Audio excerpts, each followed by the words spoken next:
Hi, welcome to another episode of Hot Takes. Now, I mentioned this in an earlier video, but it looks like there's going to be a little raft of Tories setting out and crossing the channel to join Reform UK.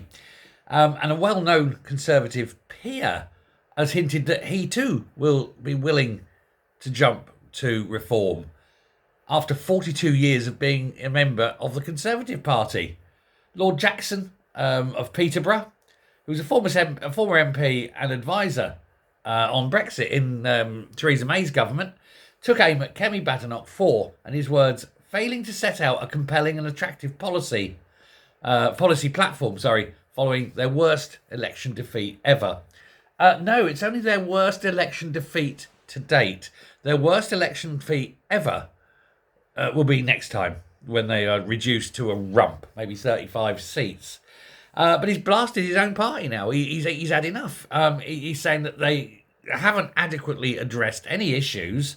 They haven't looked to see why they did so badly, especially the woeful record, I suppose, on immigration, which is compounded, of course, by the news that they allowed nearly 30,000 Afghanis to come in, then hid it. And that cost about £7 billion. And they're still coming in. I mean, the Tories don't deserve to have any seats, let alone 35 of them, after what they've done. Anyway, he was asked, and he said, I would not rule out joining Reform, nor voting for the party, if I don't actually join it. But in any event, he says, I believe an electoral arrangement is most likely, as it is imperative to remove this dangerous Labour government. But when you've got a Tory Lord, if he jumps ship, it means that there's a Reform Lord. Now, Farage has been sort of trying to chase for, the ability to put a Lord into the House of Lords for Reform. And he probably has a good argument as to why, and that's fair enough. Well, here he might get one anyway, which should be amazing, isn't it? And he's pointed out and saying that he's not alone in this, and that several of his Tory MP colleagues have also, basically had enough of the Tory party. Well, hang on, mateys. You were part of that party when they were doing all this shady stuff. You can't just jump ship because you think you're going to lose your seat. It's just very, very odd, isn't it?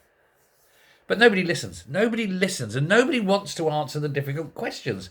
And until they do, that's it. They can't. They've got to put their hand up and admit what they've done. Only then do they have any sort of chance of being reformed. No pun intended.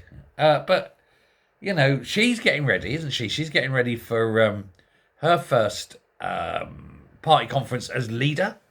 That is going to be a very torrid time for her. She'll be going there as leader, but there's no guarantee she'll be leaving as leader, is there? Let me know what you think. Thanks very much. Bye.